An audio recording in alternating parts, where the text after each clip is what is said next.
Today, we're going to be talking about setting your future self up. Now, I want you to think about how many times you might be doing the opposite of that. Like you might be not setting your future self up.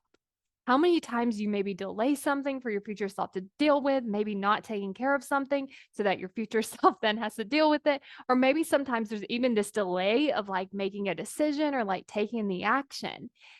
And I want to say that, like, all of these things are not necessarily wrong.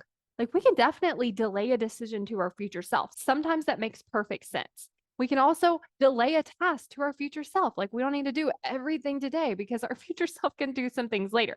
But I want you to think about when it's not intentional, when we're doing it because we're wanting to avoid the feeling now. But what we end up doing is we end up creating the feeling for now in between, and then when we actually do it. And so we end up extending it out.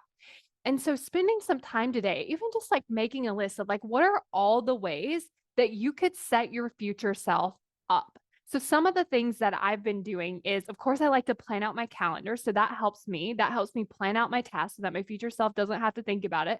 She can just show up and she can just start doing the things that she wants to do.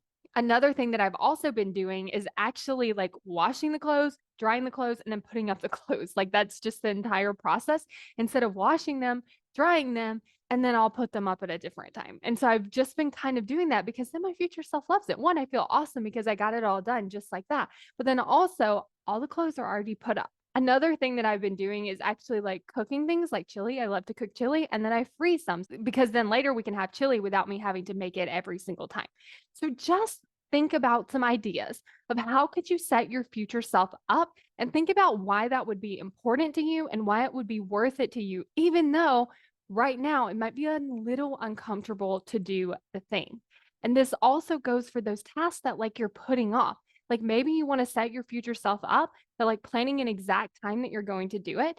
You might want to set your future self up by actually doing it now, or you might want to set your future self up by deciding that actually we're not going to do that thing or even delegating it to someone else. So play around with this. Like in what ways could you set your future self up? And you can also play around with the time frame. Like there's the future self of you like next week. There's the future self of you in a couple days. There's that future version of you like 10 years from now, 20 years from now. How do you want to set your future self up so that in the future you're looking at past you and you're like, oh, thank you. Thank you for doing these things. Thank you for building these skills. Thank you for adding in these practices. And if you want to create more commitment so that you can achieve those goals, so that your future self gets to reap the benefit of that, and you now currently have a better time in that process, then go to createcommitment.com to sign up for the waitlist for my course, How to Create Commitment.